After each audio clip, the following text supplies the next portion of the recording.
Nagulat ang binata sa sinabi ni Andres. Nang tumayo ito, isang napakadilim na presensya ang bumalot sa paligid. Napatayo si Pen ng mga sandaling iyon. Maging si Silab, naglakad para harangin si Andres. Anong kailangan mo sa akin? Matagal na panahon ko nang hinahanap ang huling henerasyon ni Tiago. Hindi ko akalaing magkikita pa tayo.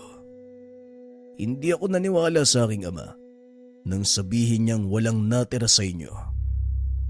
Malaking banta para sa aming angka ng lahi niyo, kaya kailangan namin kayong ubusin. Tugon ni Andres. Naging malinaw kay Pen na ang taong kaharap niya, isa sa mga nagnanais na ubusin ang kanilang lahi. Hindi ko alam kung anong dahilan nyo pero hindi ko hahayaang magtagumpay kayo. Wika ni Pen.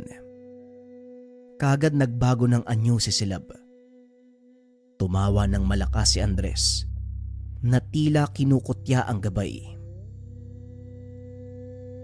Anong nakakatawa, tao? Minamaliit mo ba ako? Tanong ni Silab. Anong nakakatawa? Ikaw, tikbalang. Ikaw ang nakakatawa. Matapos magsalita, lumitaw mula sa likuran ni Andres ang isang malaking nilalang. Halos 10 talampakan ang taas nito. May ulo ng kalabaw at napakalaking katawan ng tao. Nanlaki mga mata ni Silab nang masilayan ang nilalang.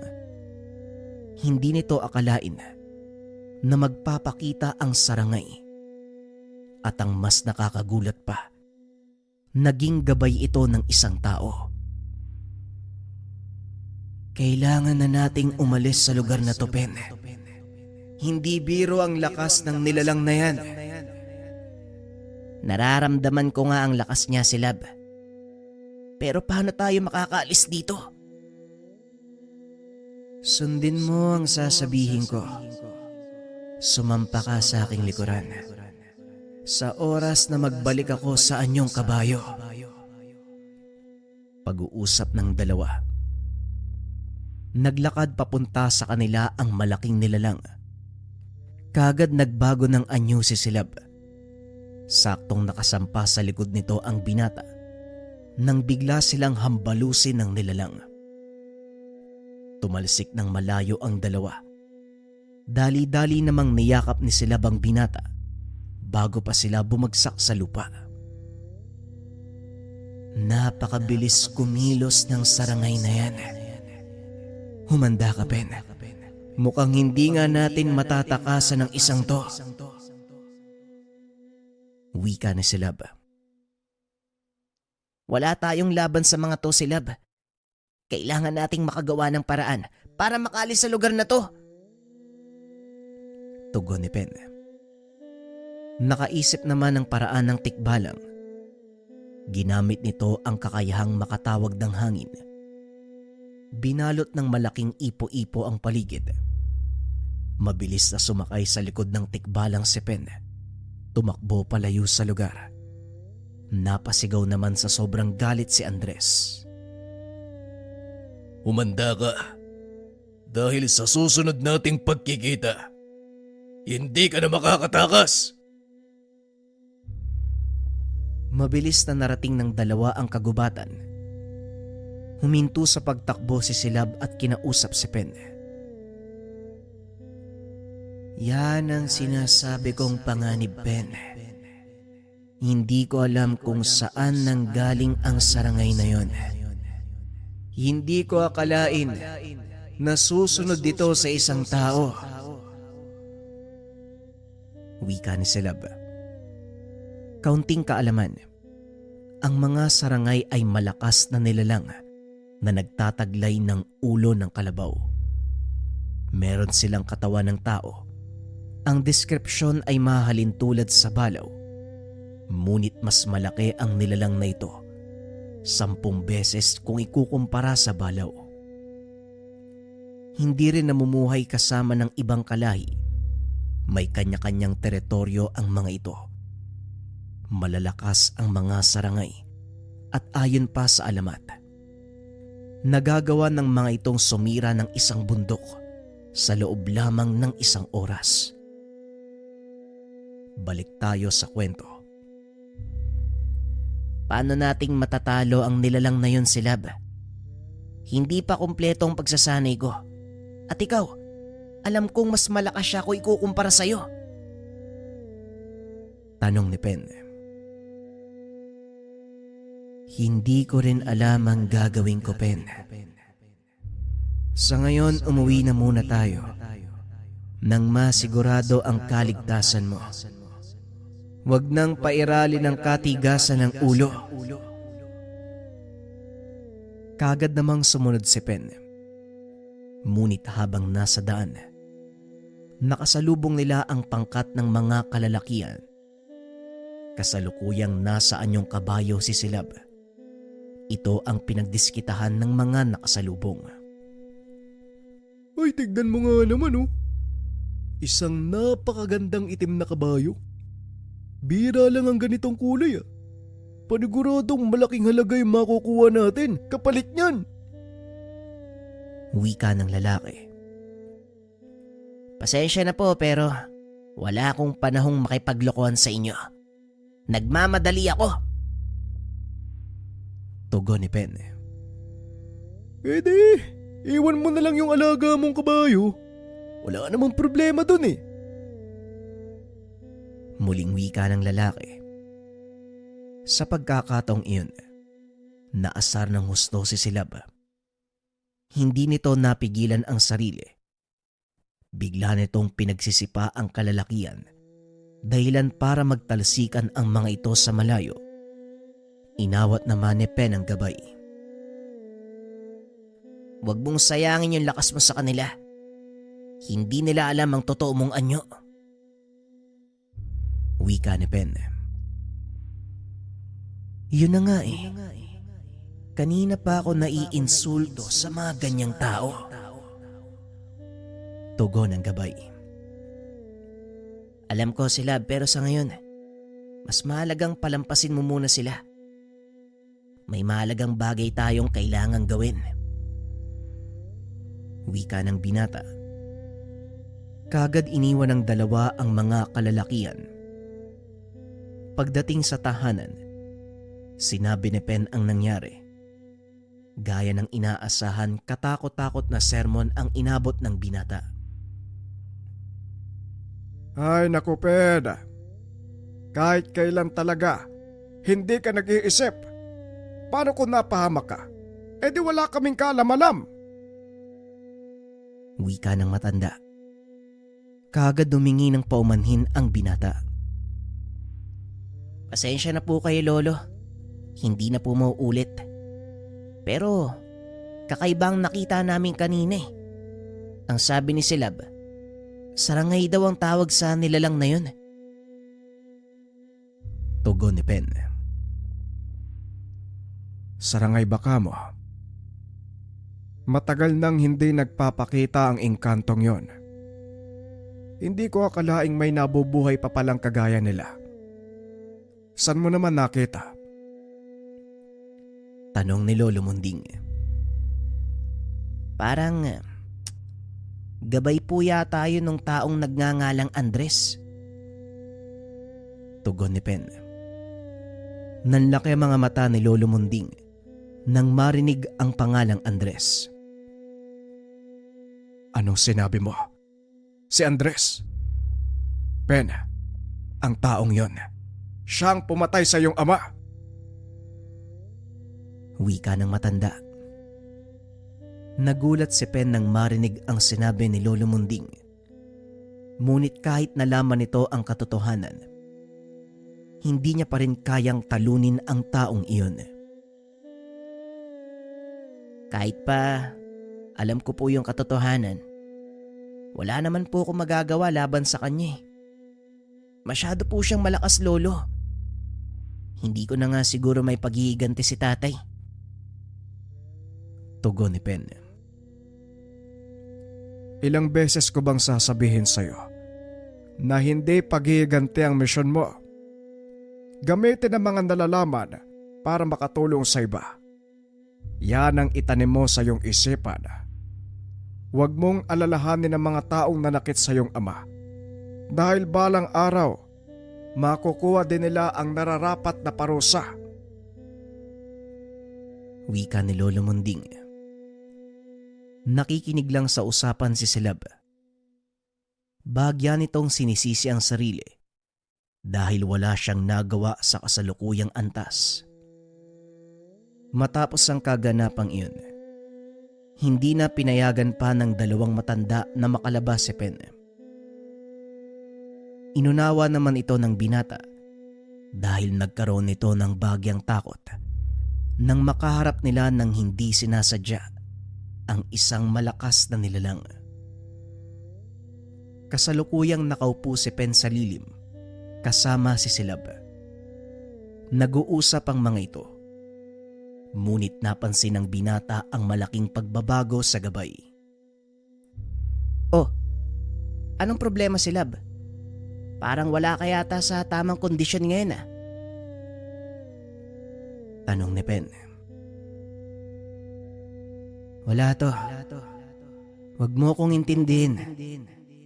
Ang mabuti pa, ituloy mo lang ang binabasa mo. Nanatiling nakaupo si Pen sa ugat ng puno. Ngunit si Silab naman ay kagad na umalis na parang naiirita. Hinayaan na lang ito ng binata. Nagpatuloy sa mga aralin. Ilang sandali pa ay dumating si Lolo Munding at naupo sa tabi ng binata. Mukhang hindi maganda ang templa ng kaibigan mo, Pen. Ano nga ba ang nangyari? Tanong ni Lolo Munding. Hindi ko rin po alam, Lo eh. Pero may hinala akong dahil yun sa sarangay. Ngayon ko lang po nakitang nagkaganon si Silab. Kahit ako naninibago eh. Tugon ni Pen habang patuloy na nagbabasa ng mga libro.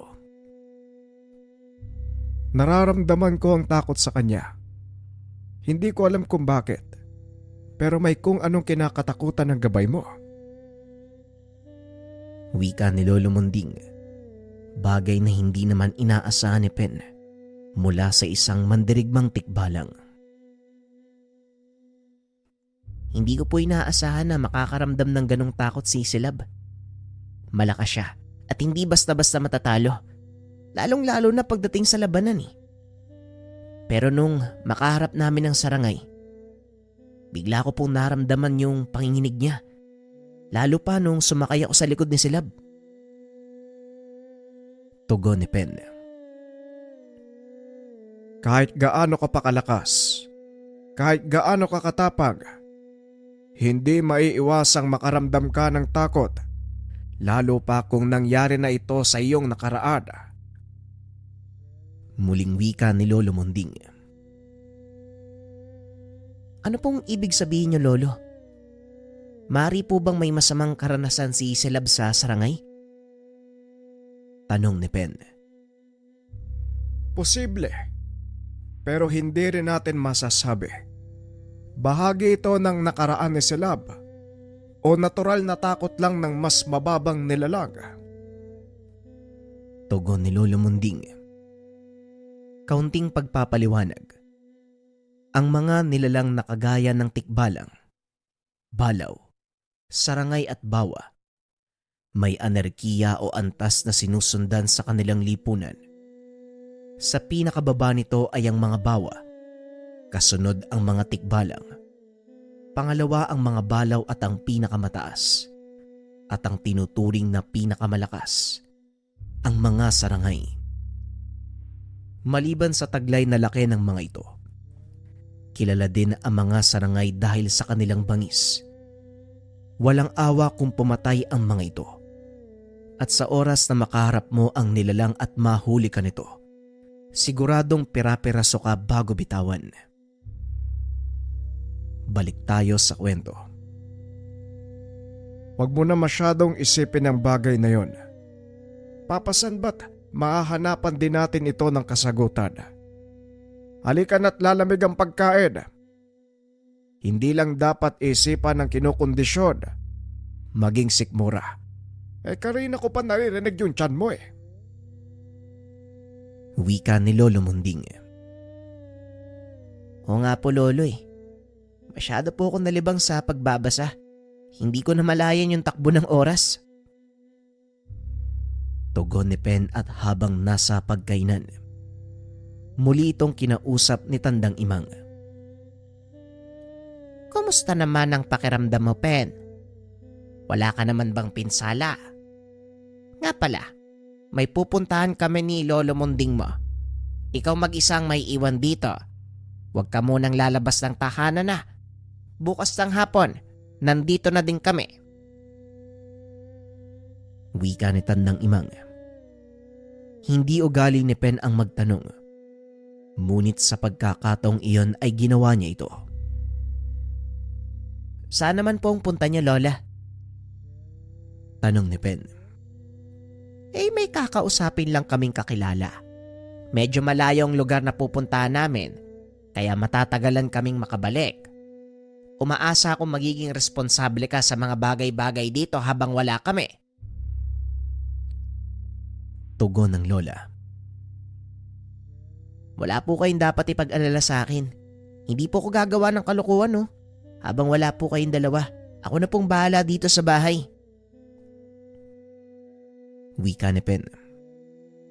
Matapos kumain ay kaagad nang naganda ang dalawa. Umalis sila ng tahanan. Tanghaling tapat ng mga oras na yon.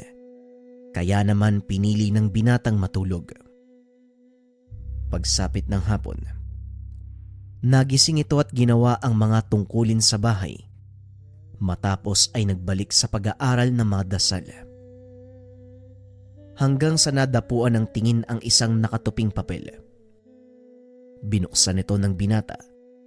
Tumambad ang napakaraming larawan ng mga nilalang. Iginuwit ito ng kanyang mga ninuno. Laking gulat ng binata dahil maging ang sarangay ay nakatala doon. Binasa ito ni Pen at pinag-aralang mabuti. Alam niyang mahalagang impormasyon ang makukuha sa mga kasulatang ito. Nanlaki ang mga mata ng binata dahil sa natuklasan. Ayon sa kasulatan, maraming taon na ang nakakaraan nang lipunin ng 3 sarangay ang buong angkan ng mga tikbalang. Iilan sa mga ito ang nakaligtas. Namuhay na may takot sa mga nilalang. Halos lumabas ang kaluluwa ni Pen nang biglang magsalita mula sa likod nito si Silab. Isa ang aming angkan sa nakaligtas. Muli naming itinatag ang kaharian ng mga tikbalang. Ngunit hindi pa rin nawawala ang takot sa kalahi ko, lalo na sa mga sarangay. Aaminin ko sa iyo, Pen, maging ako, walang magagawa sa nilalang na yon. Wika ng tikbalang. Nakakagulat ka naman sila, Bo. Alam ko, nakikita ko sa iyo yung takot na yun eh. Nauunawaan ko naman kung bakit. Wala kang dapat ipag-alala. Tugon ni Pen. Hindi takot para sa sarili ko, Pen, kung hindi para sa iyo. Hindi ko kayang isugal ang buhay mo sa labang ito. Malaki ang pananagutan ko sa iyong ama pag nagkataon. Kung ako lang ang tatanungin, kaya ko siyang labanan. Pero dahil magkaugnay tayo, maaari kang madamay. Wika ni Silab. Alam kong nag-aalala ka sa lahat ng bagay, Silab. Pero itong tungkuling nakaatang sa balikat ko bilang tagapamagitan. Kaya kung ano man ang kahihinatnan ng pagtako sa landas na to, kailangan nating tanggapin. Tugon ni Pen. Napaisip si Silab sa sinabi nito. Kalaunan ay napagtanto na tama ang sinabi ng binata. Ngunit hindi nito maalis sa sarili ang pag-aalala. At para gumaan ang takbo ng usapan, pinilit ni Pen ang gabay na magkwento tungkol sa sarangay at sa totoong pinagmulan ng mga ito. Tila nakukuha naman ni Silab ang punto ni Pen, kaya hindi rin ito nagdalawang isip na magkwento. Ang mga sarangay ay dakilang mga ninuno ng balaw. Sinasabing sila ang totoong pinagmulan ng mga ito. Ngunit ang katotohanan, ang mga sarangay, isa sa lahi ng 200 anghel na pinatapon dito sa lupa o mas kilala sa tawag na pinanubol. Pagpapaliwanag ni Silab. At habang nagsasalita ang gabay, patuloy naman sa pagbabasa ng mga nakatalang kasaysayan si Pen. Napagtatanto ng binata na tama ang lahat ng sinasabi nito. Tinuloy ni Silab ang kwento. Dagdag pa nito, simula ng pagharian ng mga sarangay ang kanlurang dome, naging masagana ang lupain at walang lumantad na digmaan. Sa makatuwid, naging tagapangalaga ang mga ito ng isa sa pinakamalaking dome ng mundo, kabilang ang daigdig kung saan gumagalaw at namumuhay tayong mga tao. Kung naging tagapangalaga pala ang mga sarangay, paano nangyaring halos maubos sila ang inyong lahi? Tanong ni Pen. Isang hindi pagkakaunawaan ang naging ugat ng digmaan. Wala na kaming nagawa kung hindi tanggapin ang kapalaran. Hindi kami mananalo sa mga sarangay. Ngunit dahil ayaw mamatay ng mga ninuno ko nang hindi lumalaban, nagkaroon ng malaking digmaan. Tugon ni Silab. E di kung ganun pala, pwede pala nating baguhin ang isip ng sarangay na yon. Tanong ni Pen. Sa palagay ko ay hindi. Walang tao pa ang nakagawa nun. Maliban siguro kay Andres. Ito ang unang beses na may pinaglingkurang Panginoon ng sarangay. Hindi sila kumikilala ng Panginoon. Mataas ang tingin nila sa sarili. Isang insulto para sa kanila ang lumuhod, lalo na sa isang mortal. Muling wika ni Silab. Kung nagawa ni Andres na patayin si nanay at tatay, hindi lang basta-basta mortal ang taong yun. Napataas ng kilay si Silab dahil alam niyang totoo ang sinasabi ng binata. Siya ang nakasama ni Tiago sa mahabang panahon, kaya kilalang kilala nito ang ama ni Pen. Tama ka, Pen. Hindi nga pangkaraniwang tao si Tiago. Isang taong may mataas na antas ng kaalaman lang ang makakatalo sa kanya. Tugon ni Silab. Ang dapat palang katakutan dito, si Andres, hindi yung sarangay. Hindi nakapagsalita si Silab dahil napagtanto nito na tama ang binata. Ang mabuti pa, maghanap na lang tayo ng makakain. Nagugutom na ako.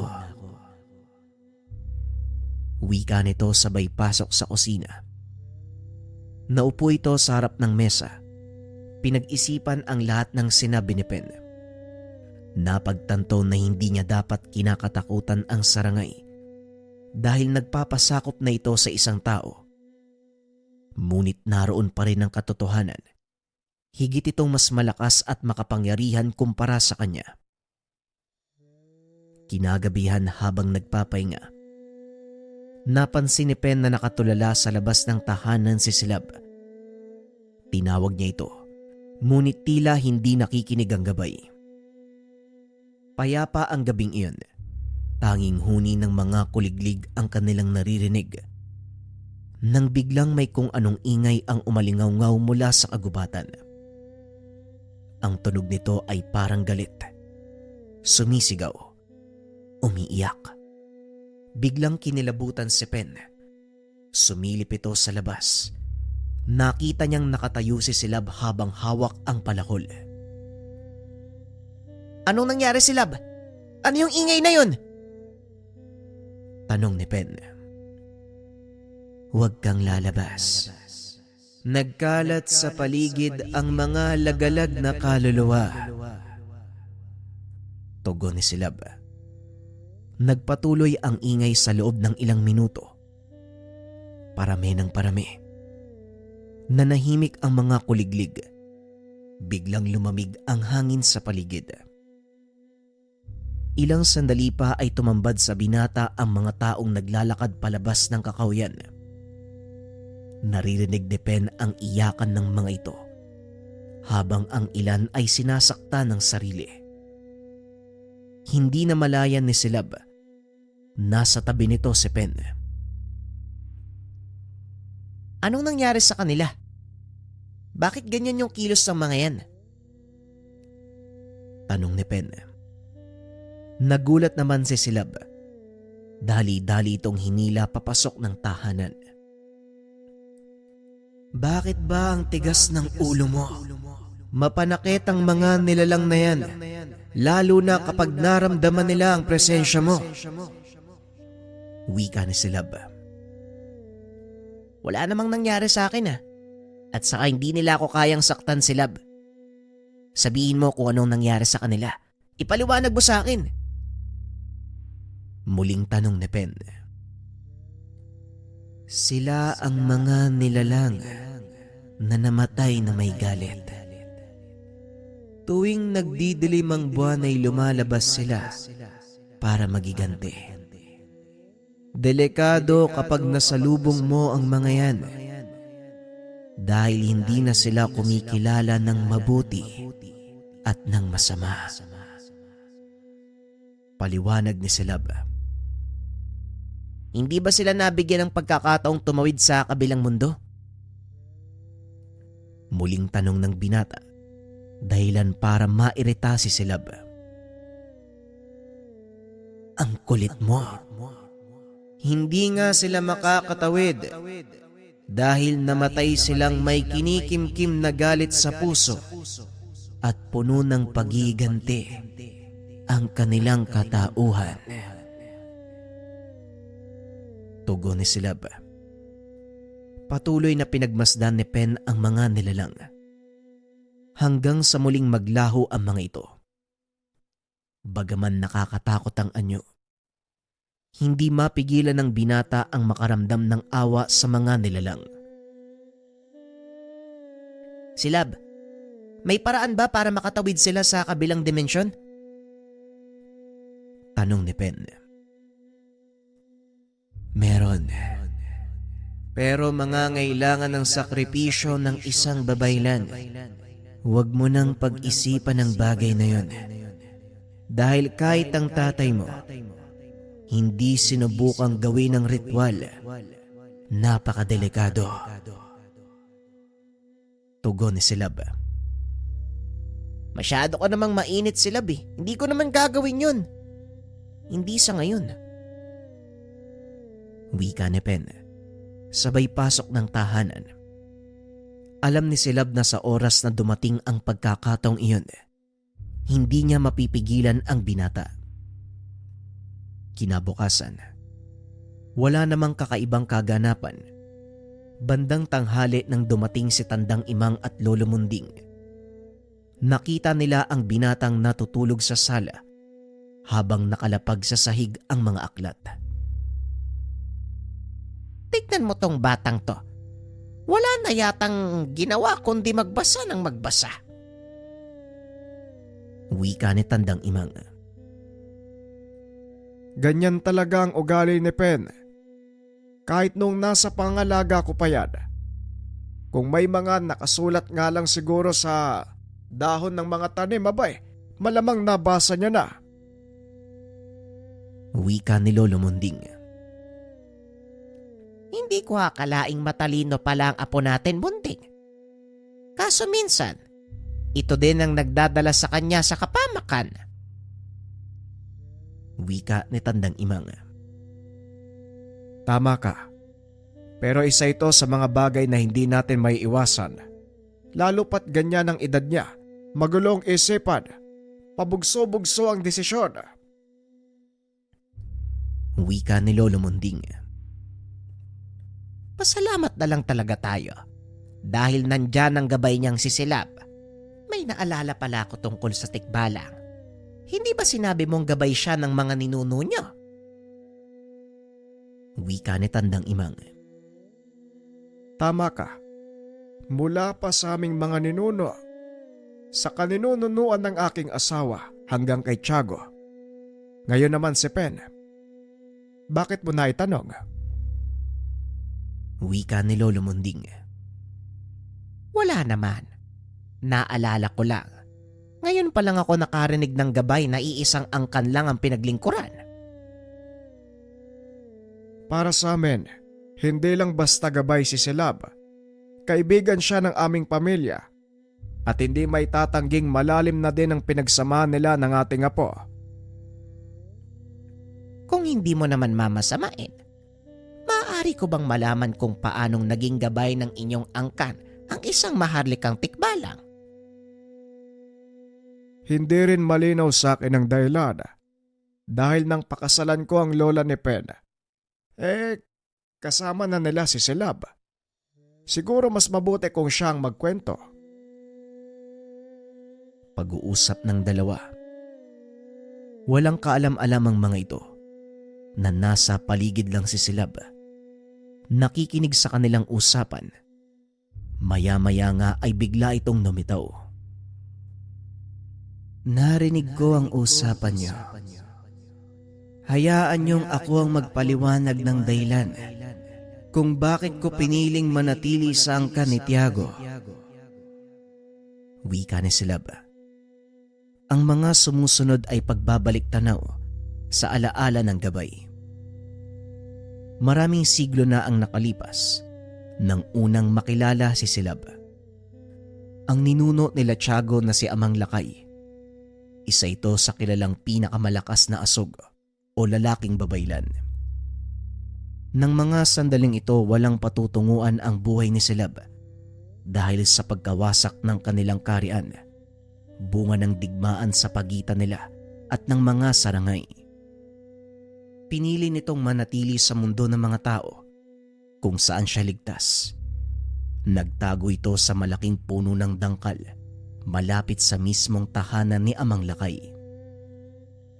Sugatan ng mga sandaling iyon si Silab at dahil walang ibang aasahan, pinili nitong gamutin ang sarili. Naghahanap ng mga lamang gamot sa gubat si Amang Lakay ng mga sandaling iyon. Nang maramdaman nito ang mahinang presensya ni Silab, dali-dali niya itong hinanap. Natagpuan ang sugatang tikbalang sa paanan ng puno ng dangkal. Wala na itong kakayahang kumilos dahil sa malubang sugat sa tagiliran. Bali din ang kanang braso nito at punong-puno ng galos ang katawan. Buong lakas sa binuhat ni Amang Lakay si Silab papunta sa kanilang tahanan. Doon niya ito ginamot. Bagaman tutol ang kanilang angkan, bilang pinuno, wala ring nagawa ang mga ito. Nanatiling walang malay ang tikbalang hanggang sa inalay ni Amang Lakay ang kanyang nag-iisang mutya ng kambalsaging sa nilalang. Pakaingatan mo ang mutyang ito. Dahil yan ang magbibigay ng buhay at lakas para sa'yo. Wika ni Amang Lakay habang unti-unting nagkakamalay ang binatang tikbalang. Nasaan ako? At bakit mo ko tinulungan, tao? Tanong ni Silab. Hindi ko na kailangan pang sagutin ang tanong na yan, Tikbalang. Ang mahalaga ay ligtas ka na at maaari nang bumalik sa iyong tahanan. Tugon ni Amang Lakay. Wala na akong babalikan. Sira na ang aking tahanan. Ganun ba? Kung gusto mo, malaya kang manirahan sa puno ng bangkal. Walang gagalaw at manggagambala sa iyo sa lugar na yon. Salamat, matandang asog. Utang ko sa iyo ang buhay ko. Kaya bilang kapalit, tanggapin mo ang ginto kong buhok. Tanda ng katapatan ko sa iyo at magiging saling lahi mo. Hindi ko kailangan ng gabay o tagapaglingkod. At isa pa, kung talagang gusto mong magbayad ng utang na loob, maaari mo namang gawin yon nang hindi mo ibinibigay ang iyong gintong buhok. Sarili ko itong pagpapasya. Nawa po ay tanggapin niyo ang aking katapatan at pangakong mananatili sa iyong tabi hanggang sa pinahihintulutan ng Amang may likha. Ikaw ang bahala. Hindi kita pinilit at walang kasunduan sa pagitan natin. Malaya kang aalis kung gugustuhin mo. Ito ang naging simula ng paglilingkod ni Silab sa angkan nila Pen. Balik tayo sa kasalukuyan. Ito ang dahilan kung bakit ko piniling paglingkuran ang angkan ni Tiago. Ibig mong sabihin, kusang loob mong ibinigay ang katapatan mo. Kamangha-mangha. Kadalasan ay hindi nagtatagal ang ganon, lalo pat walang bigkis ng kasunduan. Wika ni Lolo Munding. Totoo ang sinabi mo, Munding. Ito din ang ipinagtataka ko. Wika ni Tandang Imang. Hindi nakakapagtaka ang ginawa ko, Tandang Munding. Gaya ng sinabi ko, purong pakikipagkaibigan ng dahilan kung bakit ako nanatili sa tabi ng iyong pamilya. Isa pang katanungan, hindi ba ang mutya ng kambalsaging ang dahilan ng muli mong pagkabuhay? Paanong napunta ito kay Pen? Ang kapanganakan ni Pen ang naging kasunduan namin ni Tiago. Ngunit ako mismo ang nagbitaw ng pangako na poprotektahan at pangangalagaan si Pen. Ito ang dahilan kung bakit hindi ko hinahayaang mapahamak ang batang yan. Pag-uusap ng tatlo. Ilang sandali pa ay nagising si Pen. Pupungas-pungas pa itong tumingin sa kanila. Teka, anong nangyari? Lo, nandito na pala kayo. Kumusta naman ang paglalakbay nyo? Tanong ni Pen sabay tayo. Naglakad ito papunta sa kusina at kumuha ng tubig. Pagbalik, nakitang inililigpit ni Tandang Imang ang mga aklat na pinag-aaralan ng binata. May mahalagang bagay kang dapat malaman, Pen. Maupo ka nang mapag-usapan natin ng maayos. Wika ni Tandang Imang. Sige po, sandali lang. Ibabalik ko lang po tong baso. Tugon ng binata. Matapos ay naupo ito sa tabi ni Tandang Imang. Tungkol ito sa pinuntahan namin, Pen. Tinungo namin ang baryo kung saan nakatira si Andres para sana makipagkasundo. Sa kasamaang palad, Hindi siya pumayag sa gusto naming mangyari. Wika ni Tandang Imang. Ano po? Bakit niyo naman po ginawa yun? Tanong ni Pen. Wala tayong laban, Pen. Hindi natin maaaring isugal ang kaligtasan mo. Wika ni Lolo Munding. Alam ko naman po, Lo, pero sa tingin mo, anong magiging kapalit? Matagal na panahon na gusto nila tayong ubusin. Para sa akin, Lo, walang kwenta kung basta na lang tayong susuko. Wika ni Pen. Wala ding silbi kung makikipaglaban ka. Hindi mo siya kakayanin.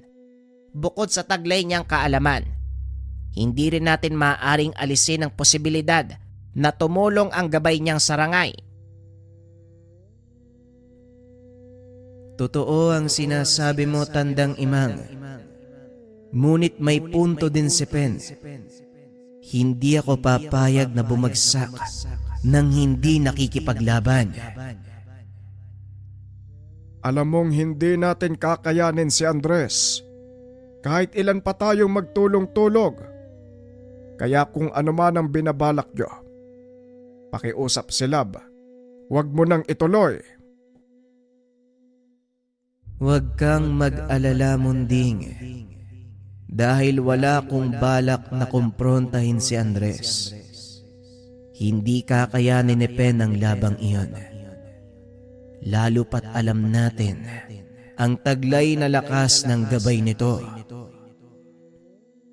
Hindi ba ako pwede magsalita? Sabi niyo sa akin, si Andres ang pasimuno ng kamatayan ng nanay at tatay ko.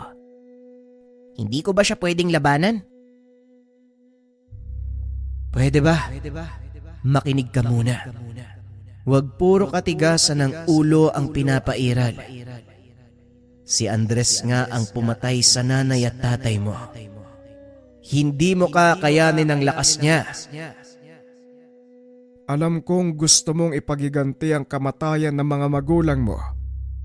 Pero hindi ito ang tamang paraan. Mag-antay tayo ng pagkakataon. Alam kong mahina ang tingin niyo sa akin, Lolo. Pero kayo na din ang nagsabi. Taglay ko ang dalawang makapangyarihang dugo. Tama si Silab, Pen. Huwag mo nang matigas ang ulo. Wala tayong kalaban-laban kay Andres. Tanging kapamakan lang ang maaaring idulot nito sa atin, lalong-lalo na sa'yo. Hindi ko kayo maintindihan, Lo. Pinatay ang anak nyo. At ngayong alam na natin kung sinong may gawa. Ayaw nyo namang kumilos para may pagiganti si na tatay. Yun nga ang punto ng pagpigil namin sa iyo, Pen. Ang pagnanais mong makapagiganti. Hindi ka man nagsasalita. Pero ramdam namin, puno ng galit ang puso mo. Hindi magandang makipaglaban para sa katarungan na galit ang dahilan.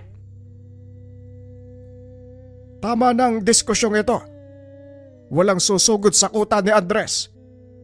Manatili kayo at manahimik lalong-lalo ka na, Pen. Wala tayong pagtatalunan tungkol sa bagay na to. Hindi na nakapagsalita si Pen. Dahil alam niyang hindi rin papakinggan ng matanda ang kanyang dahilan. Naglakad siya sa kagubatan para malamigan ng ulo. Kagad namang sinundan ni Silab ang binata. Nakakagulat ang pagtaas ng boses mo kay Munding. Parang ito ang unang beses na ginawa mo ang bagay na yon. Wika ni Silab. Oo, Silab. Si Lolo kasi. Parang wala sa hulog yung mga sinasabi. Hindi sa ganun, Pen. Alam ko ang nararamdaman mo. At sa totoo lang, yun din ang balak kong gawin. Pero hindi ko kakayanin. Sa ganitong mga sitwasyon, kailangan nating umatras pag-isipan ang susunod nating mga galaw. Pag-uusap ng dalawa. Nakarating ang mga ito sa talon.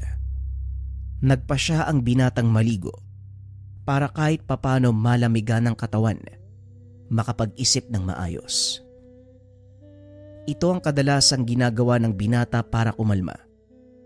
Maliwanagan sa lahat ng bagay. Ngunit sa pagkakataong iyon ay lalong gumulo ang isip ni Pen. Alam mo Silab, hindi ko alam ang dahilan ni Lolo kung bakit pinipigilan niya akong gumanti kay Andres. Hindi ba? Nasa akin naman ang lahat ng dahilan para gawin yun. Wika ni Silab. Tama ka. Pero tama din si Tandang Munding. Dahil nga sa hindi mo pa kakayaning kalabanin siya ng harapan, inaalala lang ng matanda ang kapakanan mo, Pen. At sana, pakinggan mo siya kahit papano. Tugon ni Silab. Walang nagawa ang binata kung hindi sumunod sa kagustuhan ni Lolo Munding. Dahil alam niyang ikakagalit lang ito ng matanda. Kung sa bagay, ayokong sumama ang loob sa akin ni Lolo. Siguro nga mas mabuting iwasan ko na lang ang pakikipagharap kay Andres. Halika na Silab, medyo nilalamig na ako eh. Wika ni Pen. Pagdating sa tahanan, napansin niya na nag-uusap ang dalawang matanda. Hindi alam ng mga itong nakabalik na pala ang binata. Narinig niya ang usapan. Natatakot ako sa banta ni Andres Imang. Hindi magtatagal, mahanap niya ang lugar na ito. Sa pangyayaring iyon, kahit anong gawin natin, hindi na mapipigilan ang pagharap nila ni Pen. Yan nga din ang kinakatakot ko, Munding. Dahil mapapahamak ang apo natin at mas malala pa, pati tayo madadamay. Kung ako lang walang problema, Imang. Kaso hindi ako makakapayag na maging si Pen madamay dito. Masyado pang bata ang apo natin para mawala sa mundo. Pag-uusap ng dalawa. Biglang pumasok ng bahay si Pen. Nagkunwaring walang narinig. Lo, handa na po ba yung hapunan? Nagugutom na po ako eh. Nataranta ang dalawang matanda. Hindi akalain ng mga ito. Naroon pala si Pen. Oo, meron na. Ay, sandali lang at magluluto ako ng tinolang manok. Ang mabuti pa, magbihis ka muna. Tugon ni Lolo Munding. Kagad pumasok ng kwarto si Pen upang magbihis. Napabuntong hininga si Lolo Munding sa pag-aakalang walang narinig ang apo. Kamunti ka na tayo dun ah. Mabuti na lang, hindi niya narinig ang pinag-uusapan natin. Wika ni Lolo Munding. Oo nga. Nako, hayaan mo na nga yan. Huwag na muna nating pag-usapan ng tungkol sa bagay na yan. Paghandaan na lang natin ang araw na yan. Wika ni Tandang Imang. Ilang sandali pa ay lumabas si Pen ng kwarto. Naupo ito sa mesa. Kagad naghain ng hapunan si Tandang Imang. Walang imik ang binata ng mga sandaling iyon hanggang sa matapos itong kumain. Tumayo ang binata at nagpatuloy sa sala. Kinuha ang mga libro. Muli itong nagbasa. Tahimik ang buong kapaligiran ng mga oras na yun nang bigla na lang silang makarinig ng malakas na kalabog. Dali-daling lumabas si Pen. Nakitang nakikipaglaban si Silab sa isa pang tikbalang. Silab, anong nangyari? Sino yung tikbalang na yan? Pumasok ka sa loob ng bahay, Pen. Hindi ka pwede dito sa labas. Wika ni Silab. Ngunit may katigasan ang ulo ng binata. Lumapit ito sa kinaroroonan ng gabay. Hindi inaasahang susugod ang kalaban ni Silab. Sa kasamaang palad, si Pen ang tinamaan ng tadyak nito. Nawalan ng malay ang binata. Kagad namang pinuntahan ni Silab. Pen, gumising ka. Hindi ka kasi marunong makinig eh. Pen! Wika ng tikbalang. Sabay lingon sa kalabang tikbalang. Saktong lumabas ang dalawang matanda. Kitang-kita ng mga ito kung paanong nagwala ang gabay. Nagbuga ng hangin sa ilong si Silab. Inihampas ang palakol sa lupa. Sumigaw ng napakalakas. Nagliwanag ang buhok ng gabay. Nanlilisik ang pulang mga mata. Dali-daling tong sinugod ang kalaban. Walang tigil na pinaghampas ng kanyang palakol. Nagkandalasog-lasog ang katawan nito hanggang sa magkamali si Pen. Nanlaki ang mga mata ng binata dahil ibang Silab ang nasa harapan niya. Marahang tumayo si Pen. Lumapit ito sa gabay. Akmang pipigilan pa sana ni Tandang Imang, ngunit inawat naman siya ni Lolo Munding. Hayaan mo si Pen. Responsibilidad niya din si Silab. Wika ng matanda. Muling ibinaling ang tingin sa dalawa. Marahang lumapit ang binata sa nagwawalang tikbalang. Nang marinig nito ang boses ng binata, unti-unti itong kumalma. Tama na, Silab. Wala kang dapat ipag-alala. Ligtas ako, oh. Wika ni Pen. Sabay hawak sa kamay ng gabay. Unti-unti namang nagbalik sa dati ang itsura nito at naupo sa lupa. Ito ang kinakatakot kong mangyari. Hindi ko kontrolado ang lahat. Sa oras na may masamang mangyari sa'yo, hindi ko alam kung ano ang kaya kong gawin. Tugon ni Silab. Wala kang dapat alalahanin, Silab. Hindi ko naman hahayaang may mangyari sa akin eh. Kaya ipanatag mo yung sarili mo. Muling wika ni Pen. Matapos ay kagad nitong inalalayan patayo si Silab. Hindi ako natatakot para sa aking sarili, kundi sa kung anong maaari kong gawin. Sa oras na may mangyaring masama sa'yo, kaya pakiusap. Hanggat kaya nating umiwas, umiwas na lang tayo. Tugon ng gabay. Matapos ay naglakad ito papasok ng kagubatan. Hindi lubos na unawaan ni Pen ang nangyari. Ngunit nagulat ito nang ikwento ni Lolo Munding ang ginawa ng gabay. Nanlaki ang mga mata ng binata nang makita ang tikbalang na nakalaban ni Silab. Hindi ko din nakita kung anong pinakanangyari, Pen. Huli na nang lumabas kami. Nakikipaglaban na si Silab. Wika ni Lolo Munding.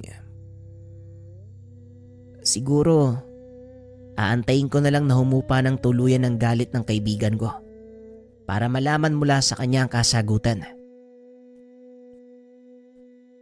Matapos ang kaganapang iyon, unti-unting napagtanto ng binata ang panganib na sinasabi ni Lolo Munding. Panganib na hindi nagmumula sa kalaban, kundi sa mismong gabay. Kinabukasan kagaya ng nakagawian. Maagang bumangon ng binata upang tapusin ang mga gawaing bahay. Wala namang kakaiba sa ginagawa nito. Katulad lang din ng mga ordinaryong binata si Pen.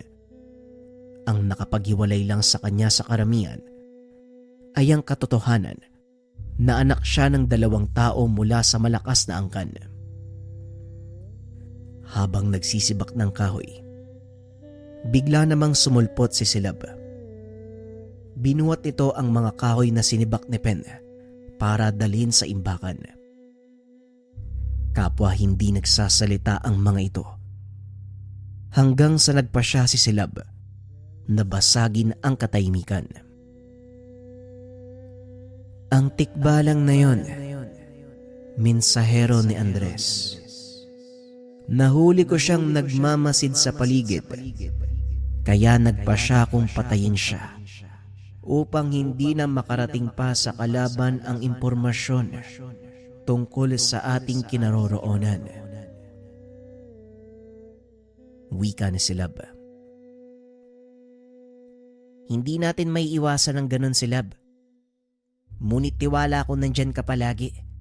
Kaya sabi ko sa sarili ko, hayaan mong dumating ang mga kalaban. Harapin na lang natin sila. Manalo o matalo, ang pinakamahalaga lumaban tayo. Tugon ni Pen. Kung ganon, palagi mo kung nasa tabi, Pen. Kahit anong mangyari, hindi kita iiwan. Ito ang sumpa ko sa iyong mga magulang. Hindi ko ito babaliin. Muling wika ng gabay. Maraming salamat, Silab, ha. Hindi lang sa pagsasabi ng mga bagay na yun, kundi sa pananatili mong tapat sa amin. Isa kang totoong kaibigan. Pag-uusap ng dalawa. Nung araw na yun, hindi akalain ni Pen na may kasunod pang magaganap. Sa pagkakataong ito ay gabi na. Nagkaroon sila ng inkwentro sa ilang mga tauhan ni Andres. Kasalukuyang sumasalok ng tubig sa balon ng binata nang mamataan nito ang tatlong kalalakian. Papunta ang mga ito sa kanilang tahanan. Alam ni Pen na walang ibang dumadaan sa lugar na yon, maliban na lang kung sila ang sasadyain ng mga ito. Dali-daling binuhat ng binata ang dalang galon at umuwi. Pagdating sa bahay, nakita nito si Lolo Munding na nakikipag-usap sa mga kalalakian. Ngunit napansin nito na tila balisa ang matanda. Nilapitan niya ang mga ito upang makinig sa usapan. Nabanggit ng mga kalalakihan ang kanilang pakay. May dala kaming mensahe mula kay Andres. Isuko niyo na lang si Pen para hindi na lumala ang sitwasyon. Sigurado naman akong nakausap niyo na ang aming pinuno. Alam niyo ang gusto nitong mangyari.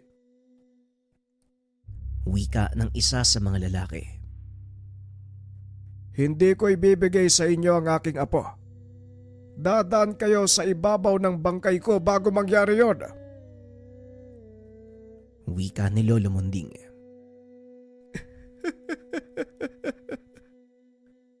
Alam mo din naman sigurong may utos sa amin na ubusin kayo, di ba? Sa oras na hindi niyo sundin ang gusto ng pinuno namin, papatayin namin kayo. Wika ng lalaki. Oo, alam ko. Pero nasabi ko na. Kaya kung gusto nyong makuha ang apo ko, dadaan kayo. Hindi na ituloy ng matanda ang sasabihin dahil biglang humagis palayo ang lalaking kausap. Sino kayo para pagsalitaan ng ganyan ng lolo ko? Baka nakakalimutan nyo. Nakatungtong kayo sa teritoryo ko. Wika ng binata. Binaling ng tatlo ang atensyon sa kanya nang malamang ito ang hinahanap. Huliin niyo siya ng buhay. Yan ang utos ni Abo. Wika ng lalaki. Akmang susugod na sana ang mga ito nang biglang lumitaw si Silab sa kanilang harapan. Walang pagdadalawang isip. Winasiwas ang dalang palakol. Nakasabay ang mga ito sa bilis ni Silab, kaya alam ni Pen na may kaalaman sila sa lihim na karunungan. Dali-daling nag-usal ang binata ng mga dasal. Ibinato sa kalaban, dahilan para bumagal ang kanilang pagkilos at tuluyan silang matalo ni Silab. Wag mo silang papatayin, Silab. Hayaan mo silang makabalik sa kanilang amo para malaman ni Andres na hindi natin siya aatrasan. Wika ni Pen. Pero kailangan nating umiwas. Hindi niya dapat tayo matunton sa lugar na to. Tugon ni Silab. Huli na ang lahat. Sa tingin mo, paanong nakarating ang mga yan dito sa lugar natin? Una ang tikbalang. Ikalawa, itong mga taong to. Paniguradong sa ikatlong pagkakataon, siya na mismong makakarap natin. Wika ni Pen. Napagtanto ng lahat. Matagal nang alam ni Andres ang kanilang kinaroroonan. Pinaglalaroan sila nito. Matagal nang alam ni Andres ang kinaroroonan natin, Silab. Simula pa nang makita natin ang mga lagalag na bangkay. Hanggang sa kasalukuyan lahat ng yun, pakana ni Andres. Upang ipakita sa atin ang kaya niyang gawin. Napagtanto ni Silab na tama ang sinabi ng kaibigan. Kung ganon, sadyang hindi na natin maiiwasan ang pangyayari. Maganda ka, Pen. Paniguradong